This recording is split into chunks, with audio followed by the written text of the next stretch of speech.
தோன்றீர் புகழோடு தோன்றுக அக்தல்லம் அக்திலா அப்படின்னா என்ன? பிறக்கும் போதே புகழோடு பிறந்துரு, இல்லைன்னா பிறக்கிறத விட நீ பிறக்காம இருக்கிறது நல்லது, இப்படியா சொல்ற? எப்படிதானே? நான் ஒன்று கேட்குறேன், நான் பிறக்கிறது என் கையில் இருக்கா? நான் புகழ் புரிந்துதான் தோன்ற முடியுமா? அப்படி அல்ல. ஒரு விஷயத்தை எப்படி புரிந்து கொள்ளக்கூடாது? சமூகத்திற்கு முன்னால், உலகத்திற்கு முன்னால் நீங்கள் தோன்றுகிறீர்களா? புகழ் என்றால் தோன்றுங்கள், பழி என்றால் தோன்றாமல் இருப்பதே நல்லது, அமைதியாக இருந்து செத்துப்போங்கள் என்று பேசுகிறான் வள்ளுவன். பிரபலமாவது வேறு, புகழ் பெறுவது வேறு. பழி சுமந்தும் பிரபலமாகலாம். இன்றைக்கு எத்தனையோ பேர் பிரபலமாக இருக்கிறார்கள். அவர்கள் எல்லாம் வாழ்க்கையில் பின்பற்றக்கூடியவர்கள் இல்லை. நம் அனைவருக்கும் அவர்கள் பெயர்கள் தெரிந்திருக்கலாம். ஆனால் அவர்கள் நம் முன்னால் தோன்றுகின்ற பொழுது பழியோடு தோன்றினார்களே தவிர புகழோடு தோன்றீர் புகழோடு தோன்றுக, இப்படி பேசுகிறான். சரி, இன்னொரு குறளை சொல்லி, சிந்தனைக்காகத்தான் நாம் சாதிக்க வேண்டும் என்று முடிவு செய்து விட்டோம் இல்லையா? அதனுடைய சாத்திய கூறுகள் என்னன்னு பார்க்க வேண்டாமா? ஆசைப்படலாம், தகுதி இருக்கணுமா இல்லையா? தகுதி இல்லாமல் ஆசைப்பட்டால் என்ன நடக்கும்? விபத்து தான் நடக்கும். ஆசைப்படுவது பெரிய விஷயம் இல்லை, ஆசைக்கான தகுதி பாட்டை நாம் வளர்த்துக் கொள்ளுவது. இப்போ ஒரு குறளை சொல்ற, என்னன்றி கொன்றார்க்கும் உய்வுண்டாம், உய்வில்லை செய் நன்றி. நான் ஒரு கேள்வி கேட்கிறேன், நன்றி மறப்பது நன்றன்று சொல்லிட்டியா? அப்புறம் என்ன என்னன்றி கொன்றார்க்கும் உய்வுண்டு? நன்றி மறக்க கூடாதுன்னு எனக்கு சொல்ற, அப்புறம் பரவாயில்ல நீ என்ன நன்றி வேணாலும் மறந்துரு, அது என்ன சாய்ஸ்? நான் ஒரு விஷயத்தை சொல்றேங்க, வள்ளுவன் ரொம்ப தீர்க்கமாக இந்த குறளை எழுதுகிறார். இந்த உலகத்தில் நமக்கு யார் வேண்டுமானாலும் உதவி செய்திருக்கலாம், நன்மை செய்திருக்கலாம். அந்த நன்மைகளை, அந்த நன்றியை நாம் மறக்கலாம், பரவாயில்லை. ஆனால் ஒரு நன்றியை மட்டும் மறக்கப்படாதான், செய் நன்றினா. அப்போ மற்ற நன்றிக்கும் இந்த நன்றிக்கும் எல்லாமே செய்யற நன்றி தான். கடைசி சொல்லில் இருக்கிறது ரகசியம். என் நன்றி கொன்றார்க்கும் உய்வுண்டாம், உய்வு இல்லை செய் நன்றி கொன்ற மகர்க்கு. அம்மா அப்பாவுக்கு மட்டும் துரோகம் பண்ணிடாத. அப்படி நீ துரோகம் செய்தால், அந்த தாய் தந்தைக்கு மட்டும் நீ அவர்கள் செய்த நன்றியை கொன்றுவிட்டால் அதற்கு உனக்கு உய்வே கிடையாது என்று பேசுவதுதான் குறள் தருகின்ற விளக்கம். ஒன்றை நாம் எப்படி புரிந்து கொள்கிறோம் என்பதுதான். பல காலமாக பேசுகிறோம். என்னுடைய அண்ணன் ஒரு 2-3 மாசத்துக்கு முன்னால ஒரு விஷயத்தை சொன்னான். இதுவரைக்கும் எனக்கு புரியாத ஒரு விஷயம் அது. சாதனைகள் எப்பொழுது சாத்தியமாகும் என்றால், ஒரே கிளாஸ் தான், ஒரே டீச்சர் தான், ஒரே பாடம் தான், ஒரே தேர்வு தான், தேர்வுக்கான மெட்டீரியல் ஒண்ணுதான், கொஸ்டின் பேப்பர் ஒண்ணுதான், எழுதுற எழுதுகோள் எல்லோருக்கும் ஒன்றுதான். ஆனா ஒருத்த மட்டும் ஏன் ஜெயிக்கிறான், ஒருத்த மட்டும் ஏன் தோக்குறான்? எங்க இருக்குது? எப்பொழுது சாதனைகள் சாத்தியம்? பாருங்க, என்னுடைய அண்ணன் சொன்னார், நான் இஸ்லாமிய வகுப்பை சார்ந்தவள். யாரேனும் எனக்கு முன்னால் வந்தால் அவர்களுக்கு முகமன் சொல்லுவது வழக்கம். அப்படிதானே? என்னன்னு சொல்லுவோம் வந்த உடனே? ஒருத்தர் பார்த்துக்கிட்டா சொல்லுங்க, சொல்லலாம், சத்தமா சொல்லலாம், ஒன்னும் தப்பு இல்லை. அஸ்ஸலாமு அலைக்கும் வரஹ்மத்துல்லாஹி வபரகாத்துஹுன்னு சொல்லுவோம். என்ன அர்த்தம்னா, இந்த அரபி சொல்லுக்கு அர்த்தம் என்னன்னா, வல்ல இறைவனின் பெருங்கருணையாலும் பேரருளாலும் இதோ என் முன்னால நின்றுட்டு இருக்கிறாங்களே அவங்களுக்கு சாந்தமும் சமாதானமும் ஏற்படுவதாக. சரி, இப்படி சொல்லிட்டு என் அண்ணன் என்கிட்ட கேட்கிறான், இது நீ யாருக்கு சொல்றன்னு கேட்டார் என் அண்ணன். நான் சொன்னேன், இப்போ நீங்க முன்னால வந்தீங்க, உங்களுக்கு தானே சொல்றேன் சலாம். அண்ணன் சொன்னா, இல்ல நீ எனக்கு சொல்லல, வேற நீ இறைவனிடத்தில் பேசுகிறாய், அவரிடத்தில் சொல்கிறாய், இறைவா நான் இவரை சந்திக்கிறேன், இவர் மீது நீ சாந்தத்தையும் சமாதானத்தையும் ஏற்படுவதாக என்று நீ சொல்லுகின்ற சலாம் இருக்கிறதே, அது பிரார்த்தனை தவிர அது முகமன் கிடையாது என்று சொன்னான். இறைவனிடத்தில் நான் பிரார்த்திக்கிறேன், அது ஒரு பிரார்த்தனை. என் முன்னால் பேசுகின்றவர்களுக்கு, என் முன்னால் நிற்கின்றவர்கள் மீது நீ அமைதியையும் சமாதானத்தையும் ஏற்படுத்தி இறைவா என்று சொல்லுவது, அவரும் அதே பிரேயரை திருப்பி சொல்றது. ஒன்றை எப்படி புரிந்து கொள்வது? ஒன்னும் இல்ல, நான் சில தலைவர்களை பற்றி தெரிந்து கொண்டேன். தெரிந்து கொள்ளுகின்ற பொழுது மிக முக்கியமான சில கருத்துக்கள் என்னை சேர்ந்தன. நான் உங்களோடு அதை பகிர்ந்து கொள்கிறேன் புரிதலுக்காக. ஏன் சாதனையாளர்கள், வெற்றியாளர்கள் வேறு, சாதனையாளர்கள் வேறு. சாதனையாளர்களை நீங்க பாருங்க, ரொம்ப சைலண்டா இருப்பாங்க, ஆர்ப்பாட்டமே இருக்காது. ஆர்ப்பாட்டமே இல்லாத அந்த சாதனையாளர்களுடைய என்ன? நான் ஒரு 6 விஷயத்தை சொல்றேன். நீங்கள் சாதனையாளர்களாக வரணுமா? இந்த 6 விஷயத்தை மட்டும் புரிஞ்சுக்கோங்க. 1,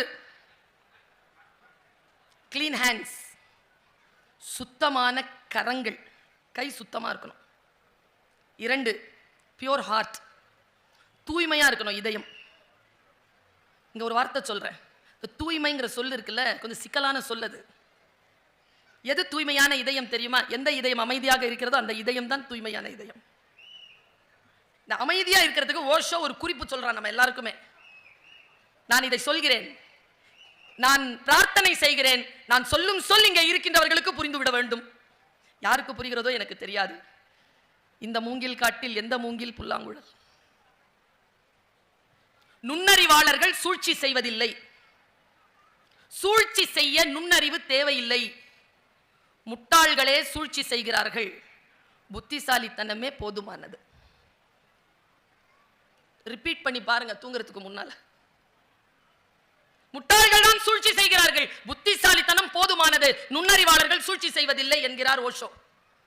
தூய இருதயம். 3, இதமான சொல். இந்த இதமான சொல் இருக்குல்ல, இப்ப சொன்னாரே மைப்பா நாராயணன் திருமூலர், யாவர்க்குமாம் இறைவருக்கு ஒரு பச்சிலை, யாவர்க்குமாம் பசுவிற்கு ஒரு வாயுரை, யாவருக்குமாம் உண்ணும் போது ஒரு கைப்பிடி, யாவருக்குமாம் பிறருக்கு இன்சொல் தானே. தர்மத்தில் சிறந்த தர்மம் இனிமையாக பேசுவது. ஒரு குறிப்பு சொல்றேன், வீட்டில் போய் யோசிச்சு பாருங்க. உடம்பிலிருந்து வெளியேறும் எல்லாம் நாற்றமானதுதான். பெற்ற தாயாக இருந்தாலும் ஒரு வயதிற்கு பிறகு முகம் சுளிப்பாள். கொண்ட மனைவியாக இருந்தாலும் முகம் சுளிப்பாள். உடலில் இருந்து வெளியேறும் எல்லாம் நாற்றமானது. ஒன்றே ஒன்றை மட்டும் முகத்தில் சுருக்கம் வராமல், சுளிப்பு வராமல், முன்னால் இருக்கின்றவர்களுடைய முகத்திலே புன்னகையை வரவழைக்கலாம் என்றால் நம்மிலிருந்து வெளிப்படக்கூடிய அந்த ஒன்று இன்சொல், இதமான சொல். இந்த இதமான சொல் இருக்கிறதே, அது சாதனையாளர்களுக்கான மிக முக்கியமான குறிப்பு. அடுத்து சொல்றேன், சவுண்ட் மைண்ட், விசாலமான அறிவு. சிறியன சிந்தியாதிருத்தல். சின்ன விஷயங்களை நிறைய ரொம்ப போட்டு தமிழ் சொல்லி தருகிறது. பெரியோரை வியத்தலும் இளமே, சிறியோரை இகழ்தல் அதனினும் இளமே, அப்படி தூக்கி போட்டு போயிருச்சு.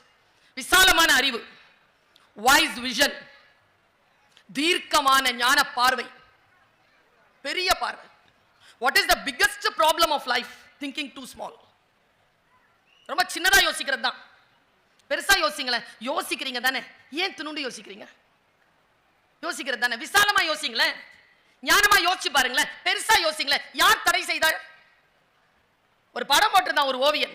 பெருங்கடலில் இருந்து புறப்படுகின்ற ஒரு தங்க பெரிய மீன் ஒரு சிறிய கண்ணாடி குடுவைக்குள் போய் தன்னை ஈடுபடுத்திக் கொள்ள துடிக்கிறது. நாம் செய்யக்கூடிய மாபெரும் பிழையே அதுதான். சிறிய விஷயங்களில். இன்னொரு விஷயம் சொல்லவா? 6வது, உறுதியான கால்கள். கால்கள் உறுதியா இருக்கணும். இங்க குழம்புச்சுன்னா ஃபர்ஸ்ட் தடுமாறுறதே கால் தான். கால் உறுதியா இருக்கணும். அதனால் தான் நடையில் நின்று உயர் நாயகன் என்று சொன்னான் ராமனை கம்பன். நடை அப்படி இருக்கணும். நடை என்றால் ஒழுக்கம், கால்களோடு தொடர்புடையது. சாதனையாளர்கள் இப்படித்தான் இருக்கிறார்கள். நம்மில் பல பேர் செய்கின்ற பிழை என்ன தெரியுமா? ஏன் சாதனைகள் தள்ளி போகின்றன? நான் இப்படி சொல்றேங்க, நான் இதை பல்வேறு நிலைகளில் சொல்லிக் கொண்டிருக்கிறேன். இன்றைக்கு பேரன்பின் காரணமாகவும் பெருங்கருணையின் காரணமாகவும் மறுபடியும் என் உறவுகளுக்கு நான் இதை சொல்லுகிறேன். 1296 வாக்கில் பிறந்த, இஸ்தான்புலில் பிறந்த மெய்ஞானி ஜலாலுத்தீன் ரூமி மஸ்னவி என்கின்ற மாபெரும் ஆக்கத்தை படைத்தான். கவிக்கோ அப்துல் ரஹ்மான் அவர்கள் இறைவனடி சேருவதற்கு 28 நாட்களுக்கு முன்னால் என்னை தொலைபேசியில் தொடர்பு கொண்டு அவர் இல்லத்திற்கு வரவழைத்து, நீ ஒரு புத்தகத்தை வாங்கி படிக்க வேண்டும், இது என்னுடைய ஆசை என்று சொல்லி, நாளை காலை உன் வாசலுக்கு வரும், 1800 ரூபாய் கொடுத்து அதை வாங்கிக் கொள் என்று பணித்தார். வீடு கதவு தட்டப்பட்டது. அடுத்த நாள் காலை 10 மணிக்கு பார்த்தால் 6 பாகங்கள் கொண்ட மஸ்னவியை எடுத்துக்கொண்டு ஒரு அன்பர் என் வீட்டு வாசலில் நின்றார். அடுத்தவர்களோடு பேசுகின்ற பொழுது நம்முடைய புத்தியை நாம் சுத்திகரித்துக் கொள்ள வேண்டும் என்று நினைத்த அந்த மாபெரும் ஞானி எனக்கு வழிகாட்டினார். நீ மஸ்னவி படித்து தெளிவாக இருந்ததற்கு பிறகு அடுத்தவர்களிடம் பேசு. மஸ்னவியை படிக்கிறேன். ரூமி இப்படி ஒரு அற்புதமான வார்த்தையை 2 சொற்களை சொல்லுகிறான். 6000 விஷயங்களை சொல்லுவதற்கு வாய்ப்பில்லை. ஒரு நேரம் வரட்டும், நான் மஸ்னவியை பற்றி மட்டுமே பேசுகிறேன். மஸ்னவி குறித்து நான் படித்து வியந்த 2 செய்திகள். கொய்யா மரத்திலிருந்து இறங்கு, நீ பார்க்கும் உலகம் அது அல்ல. நாம் எல்லோரும் ஏதோ ஒரு மரத்தின் மீது ஏறி நின்று இந்த உலகத்தை பார்த்துக் கொண்டிருக்கிறோம். அதுதான் இந்த உலகம் என்று நினைக்கிறோம். வசதியாக பழுத்து தொங்குகின்ற கொய்யா மரத்தில் ஏறி உட்கார்ந்து கொள்கிறோம். அதல்ல இந்த வாழ்க்கை என்கிறான் ரூமி. இன்னொரு செய்தியை சொல்லட்டுமா? கேள்விப்பட்டிருப்பீர்கள் என் பேச்சை நீங்கள் கேட்டிருந்தால். இத ஒரு 17-18 வயசு பசங்களுக்கு போய் பேசிட்டேன். தப்பா போயிடுச்சு சொல். ஏன்னா எந்த சொல் எந்த வயதுக்காரர்களுக்கு புரிகிறதோ அது அளவிற்கு தானே நம்முடைய வாழ்க்கையில் மாற்றம். சின்ன வயசுல ஒண்ணு சரின்னு தோணுது, ஒரு வயசுக்கு வந்ததுக்கு அப்புறமா தப்புன்னு தோணல, தோணுதா இல்லையா? அதனால தான் நான் இந்த சின்ன பசங்களை சொல்றது, இந்த 17 இருந்து 21 வயசுக்குள்ள இருக்கிற பசங்களை காதலிக்காதீங்க. ஏதோ ஒரு சனியை இன்னொரு 5-6 வருஷத்துல வந்து சேரும். வந்துச்சுன்னா போவாது. கேட்டு பாருங்க, போகுமா சார்? வந்ததுன்னா போவாது. வர்றதுக்குள்ள ஏன் அவசரப்படுற? இந்த வயசுல படிச்சு முன்னேற வழிய பாருன்னு சொல்லுவேன் நான். அந்த வயசு பசங்களுக்கு போய் சொல்லிட்டேன். இது என்ன சொல் தெரியுமா? இன்றைக்கு சொல்லுகிறேன். இறை அருள் இருந்தால், இறை ஆசி இருந்தால், நான் சொல்லுகின்ற இந்த வாசகம் நீங்கள் சில சாதனைகள் படைப்பதற்கான சாத்திய கூரை அது சாத்தியமாக்கும். ஏதேனும் திரை விழுந்திருந்தால் அந்த திரை விலக்கும்.